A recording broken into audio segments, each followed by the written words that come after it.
Hi ஒருவன். So இந்த வீடியோவில் நம்ம என்ன பார்க்க போகிறோம் அப்படின்னா 12th ஸ்டாண்டர்ட் ஃபிசிக்ஸ் நியூ பேட்சுக்கு நம்ம ஏப்ரல் மாதம் மே மாதம் என்ன முடிக்கணும்னு மேக்ஸுக்கு பார்த்த மாதிரியே ஃபிசிக்ஸ் பார்க்க போகிறோம். இது ஒரு இன்ட்ரோடக்ஷன். கண்டிப்பாக வந்து பார்த்திங்கன்னா நமக்கு ஃபிசிக்ஸ்ன்னு எடுத்துக்கிட்டிங்கன்னா 10 யூனிட் இருக்குது, 11 யூனிட் இருக்குது. 11 யூனிட்லேருந்து அவ்வளோ கொஷின்ஸ் வராது 11th யூனிட்லேருந்து. பட் இருந்தாலும் 11th யூனிட் படிச்சிடலாம் ஈஸியாக. பட் 10 யூனிட்னு கணக்காக வச்சுக்கோங்க. 10 யூனிட்ஸில் ரொம்ப ஈஸியாக முடிச்சிடலாம். நீங்கள் ஃபஸ்ட்டே படிச்சிட்டிங்கன்னா ஃபிசிக்ஸ் மாதிரி ஈஸி சப்ஜெக்ட் எதுவுமே கிடையாது. ஆனால் நீங்கள் என்ன பண்ணிடுறீங்கன்னா ஃபிசிக்ஸ் லாஸ்ட் டைம் வரைக்கும் கொண்டு போயிட்டு டெரிவேஷன்ஸு, ஈக்குவேஷன்ஸு அண்ட் ப்ளஸ் 2 மார்க்ஸு 3 மார்க்ஸுன்னு அரைகுறையாக நீங்கள் படிச்சுட்டு போனீங்கன்னா அங்கே போய் ஒன்றுமே எழுத முடியாது. போன வருஷம் அதுதான் ஆச்சு. நிறைய பேருக்கு 2 மார்க் டஃப்னாங்க. பட் ஆனால் 2 மார்க் வந்து என்னையே கேட்டால் எழுதுகிற மாதிரி தான் கேட்டாங்க, புக் பேக்கில் இருக்க தான் கேட்டாங்க. ஏன் நான் எல்லாருனாலும் எழுத முடியலன்னா மோரோவர் எல்லோரும் விட்டுட்டு போயிடுறாங்க, படிக்காமல் டைம் இல்லாமல் விட்டுட்டு போயிடுறாங்க. 3 மார்க் வந்து ரொம்ப ஈஸியாக கேட்டாங்க, அதுவே ஸ்ட்ரகிள் ஆகுறாங்க நிறைய பேர். 5 மார்க் வந்து பார்த்திங்கன்னா உங்களுக்கு ஈஸியாகவே கேட்டாங்க, ஒரே ஒரு ப்ராப்ளம் கேட்டாங்க. அதனால இந்த வருஷம் நீங்கள் ஸ்ட்ராட்டஜியை மாற்றி ஆகும். ப்ராப்ளம்ஸ் 5 மார்க்கில் கேட்டிருக்காங்க இல்லைன்னு சொல்லலாம். ஆனால் 2 ஏபி மேலே கொஸ்டின்ஸ்க்கும் ப்ராப்ளம் அண்ட் தியரி, ஆர் சாய்ஸில் ப்ராப்ளம் அண்ட் தியரி. 11th ஸ்டாண்டர்டில் லாஸ்ட் கொஸ்டின் எப்படி கேட்டாங்க அந்த மாதிரி கேள்வி. ஆனால் 11th ஸ்டாண்டர்ட் கூட மேலே வந்து ஒரு அன்இம்பார்ட்டண்டான ஒரு கொஸ்டின் தான் கேட்டாங்க, பட் ஒரு ப்ராப்ளம் கேட்டாங்க. பட் இவங்களுக்கு 2மே ப்ராப்ளம் ஆர் சாய்ஸில் அப்படிங்கிறப்போ எப்படி? ஸோ அதனால் ப்ராப்ளம்ஸும் நீங்கள் வந்து இனிமேல் நீங்கள் படித்து தான் ஆகணும். ரொம்ப சிம்பிள். நம்ம சொல்கிற ப்ராப்ளம்ஸாவது ஒழுக்கமாக படிங்க போதும்.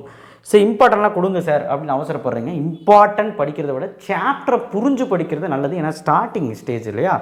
ஸோ அப்படி பார்க்கும்போது நம்ம 3 யூனிட்டை வந்து நம்ம முடிச்சிடணும். அதுக்கு முன்னாடி நீங்கள் சப்ஸ்கிரைப் பண்ணலாம் பண்ணுங்கள். கீழே அந்த பெல் ஐக்கனை கிளிக் பண்ணி வாட்ஸ்அப் சேனல் லிங்க்கில் வந்து ஜாயின் பண்ணி கட்டாயமாக நம்ம சேனலை சப்போர்ட் பண்ணுங்கள். லைக் பண்ணிங்கன்னா நிறைய பேருக்கு போய் சேரும். So unit 1 electrostatics, unit 2 current electricity, unit 3 வந்து மேக்னட்டிசம் அண்ட் ஆல்டர்னேட்டிங் கரண்ட். ஆக்சுவலாக வந்து எலக்ட்ரோமேட்டிக் வேவ்ஸ் அண்ட் ஆல்டர்னேட்டிங் கரண்ட்.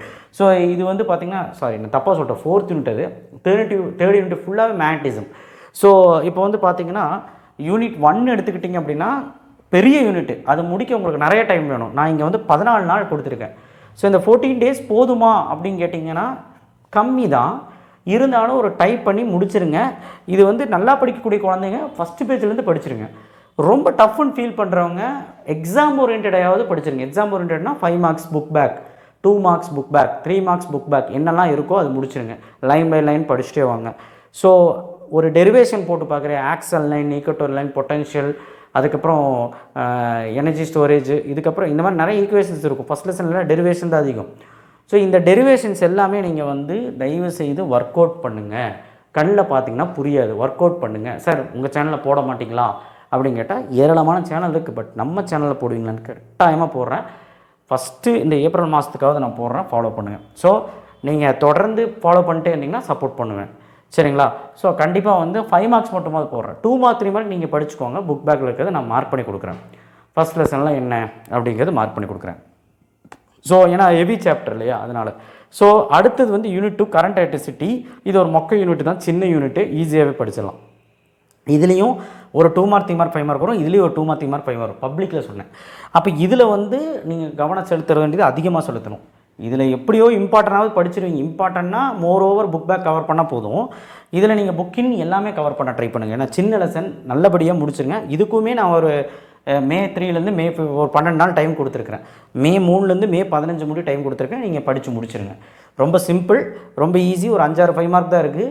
ஆனால் ஃபஸ்ட் லெசன் எடுத்துக்கிட்டிங்கன்னா 8-9 5 மார்க் இருக்குது. இம்பார்ட்டன்ட் எடுத்துக்கிட்டிங்கன்னா 5 5 மார்க். ஆனால் செகண்ட் லெசன் இம்பார்ட்டன்ட் எடுத்து ஒரு 5 5 மார்க் தான் இருக்கும். இம்பார்ட்டன்ட் கணக்கு வச்சு படிக்காத, மோர் ஓவர் எல்லாமே படிக்க ட்ரை பண்ணு, சரியா?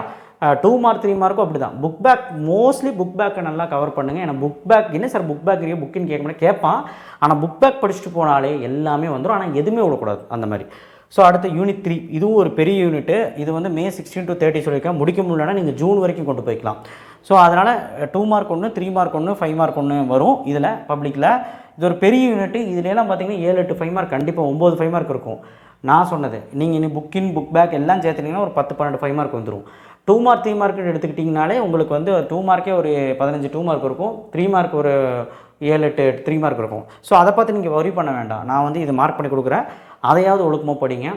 நல்லா படிக்கிற குழந்தைங்க பேஜ் பை பேஜ் நீங்கள் படிங்க. கான்செப்டை புரிஞ்சு படிங்க. டெரிவேஷன்ஸை போட்டு பாருங்கள். தியரி கொஸ்டின்ஸ், வேண்டிகிராஃப் ஜென்ரேட்டர், அந்த மாதிரி சைக்கிள் ஓட்டுற அந்த மாதிரிலாம் நிறைய கொஸ்டின்ஸ் வரும். இதை பார்த்து பயப்படாமல் தியரி கொஸ்டின்ஸை புரிஞ்சு அனலைஸ் பண்ணி என்ன பாயிண்ட் எழுதுனா மார்க் அப்படின்னு தெரிஞ்சு படிங்க. சும்மா அப்படியே வளவளன்னு படிச்சுட்டு இருந்தீங்கன்னா, கொலவளன்னு படிச்சுட்டு இருந்தீங்கன்னா 10த்தை விட்டு வெளியே வந்துடுங்க. 10த்து ஏன்னா 11த்தில் நீங்கள் சரியாக படிக்கலங்கிறது தெரியுது. அப்போ 10த்து மாதிரியே 12த்தில் படிச்சிங்கன்னா டைமும் பத்தாது, மண்டையிலையும் ஏறாது, புரியாது, எக்ஸாமில் போய் எல்லாம் மறந்துடும். ஸோ அதனால் ஸ்ட்ராட்டஜியை மாற்று.